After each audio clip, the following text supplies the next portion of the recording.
সারাদিন তো ভিডিও করো, বাচ্চাকে খাবার খাওয়াও কখন? এই ভিডিওর চক্করে মনে হয় বাচ্চাটাকে খাওয়াই না, যার কারণে বাচ্চাটা এত রোগা। আমার কমেন্ট বক্সের অসংখ্য কমেন্টের মধ্যে ঠিক এইরকমই একটা কমেন্ট আমার চোখে পড়েছে।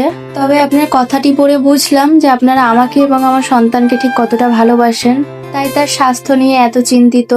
আর একজন মা হিসেবে আমার সন্তানের স্বাস্থ্যের প্রতি আমি সবসময় সচেতন। তো হ্যালো এভরিওয়ান, আবারও আমার একটি নতুন ভিডিওতে আপনাদের সবাইকে ওয়েলকাম। আশা করছি আপনারা যে যেখান থেকে আমার ভিডিও দেখছেন সবাই সুস্থ আছেন, ভালো আছেন, আর আমরাও বেশ ভালো আছি। আজ বৃহস্পতিবার আর এখন বাজে ওই সকাল 7টার মতো। তবে এই যে মাম্মামকে ঘুম থেকে উঠিয়ে একদম ফ্রেশ করিয়ে ব্রেকফাস্ট করিয়ে এখন আর পাপার সাথে পড়তে পাঠিয়ে দিচ্ছে। আর 2 ঘন্টা পর গিয়ে আমি আবার ওকে নিয়ে আসবো। আগের দিনের একটা ভিডিওতে বলেছিলাম যে আমাদের মাসের শুকনো বাজারগুলো কিন্তু ওই মাসের প্রথম দিকেই করে নেওয়া হয়। তাই মাম্মামের পাপা মাম্মামকে টিউশন দিয়ে এসে ফেরার পথে চালটাও কিনে নিয়ে এসেছে। আর এভাবে মাসের শুরুতেই বাজারে সব গুছিয়ে রাখলে সারা মাসের বড় একটা চাপ কমে যায়।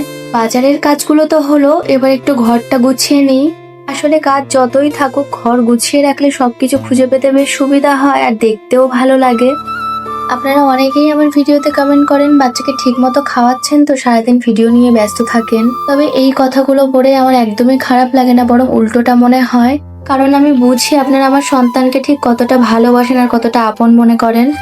আমার সংসারের প্রতিটা কাজ এবং মাম্মামের যত্ন নেওয়ার পরেই আমি ভিডিওর জন্য সময় বের করি। দিনের শেষে ও আমার কাছে সবকিছু চেয়ে আগে। তবে আপনারা ঠিক আমাদেরকে কতটা ভালোবাসেন সেগুলো আপনাদের কমেন্ট করলেই বোঝা যায়।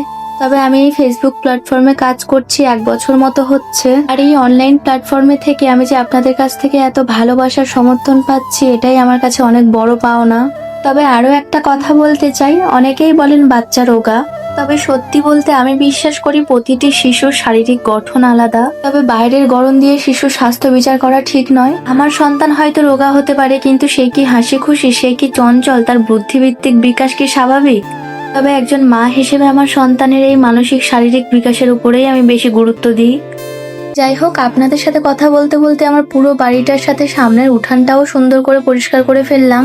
তবে এই কাজের ফাঁকে রান্নাবান্নাটাও সেরে নিয়েছি। সব কাজ তো সময় মতো শেষ হলো, শুধু রান্নাবান্না করার ভিডিও ক্লিপগুলো আর নেওয়া হলো না। তবে আজ দুপুরে রান্নাবান্নাটা একদম সিম্পল, কচু আলু দিয়ে কাতলা মাছের ঝোল আর সাথে একরকম ভাজা। তবে আমার এই সিম্পল রান্নাবান্নার ভিডিওগুলো আপনাদের সাথে শেয়ার করতে কিন্তু আমার বেশ ভালো লাগে। তবে আজ রান্নাবান্নাটা তাড়াতাড়ি সেরে ফেলেছি, কারণ কিছু ভিডিও এডিটিং এর কাজ বাকি ছিল যেগুলো না করলে একদমই নয়। আর তার সাথে নতুন করে কিছু ভিডিও শুটও করতে হবে। তবে ঘড়িতে এখন ঠিক সকাল 10টা, আর এরই মধ্যে সংসারের সমস্ত কাজ গুছিয়ে নিলাম। আর এখনই রেডি হচ্ছি মাম্মামকে টিউশন থেকে আনতে যাব বলে। মাম্মামের সপ্তাহে 5 দিন পড়া, 2 দিন ছুটি, ওই শনিবার আর রবিবার করে মাম্মামের টিউশন ছুটি থাকে। তবে প্রতিদিনই একই নিয়ম চলে, মাম্মামকে ওর পাপা টিউশনে দিয়ে আসে আর আমি টিউশন থেকে ওকে নিয়ে আসি।